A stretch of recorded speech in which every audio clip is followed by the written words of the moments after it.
এত দুষ্টু হয়েছে কি তোমাদের কি বলবো আমি। তো welcome to back to my channel. তোমার সাথে কেমন আছে, আশা করছি ভালো আছে। তো আমি অনেক ভালো আছি। আজকে আমি বিকেল থেকে ব্লগটা স্টার্ট করছি। তো আজকে আমার ভাই আসছিল, দুই ভাই আসছিল, মানে দুপুরের দিকে। এখন বিকেল মানে এখন ওরা চলে যাচ্ছে, মানে ওর ভাগ্নিকে দেখতে আসছিল। তো তাই ওর সাথে খেলাধুলা করে বাড়ি চলে যাচ্ছে।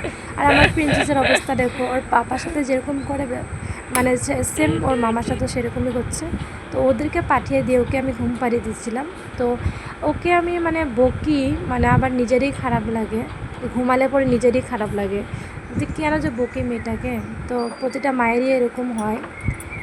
তোমরা কমেন্টে জানিও তোমরা এরকম হয় নাকি তোমাদের। তো এটা মানে আমার শ্বশুরমশাইয়ের রুম।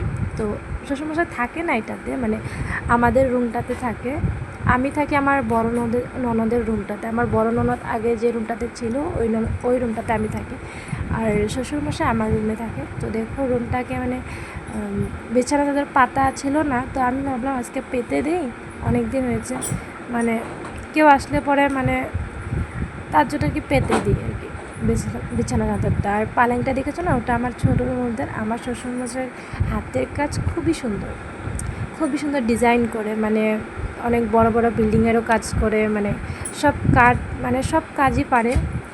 সব কাজে কোনো কাজ মানে কম নয়, সবটাতে মানে জানা আছে, মানে কি কাঠের থেকে পাকার থেকে সব জানে, ইলেকট্রনিক কাজও জানে।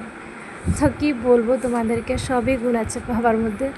আর দেখো আমার মেয়ের অবস্থা দেখো, তোমরা নিজেই দেখো, দুষ্টু বলবো না তো কী বলবো, দেখো অবস্থা। এর জন্য বলি একে দুষ্টুমি। হাসিও পাখি বলবো তোমাদেরকে। তো আজকের ব্লগটা এখানে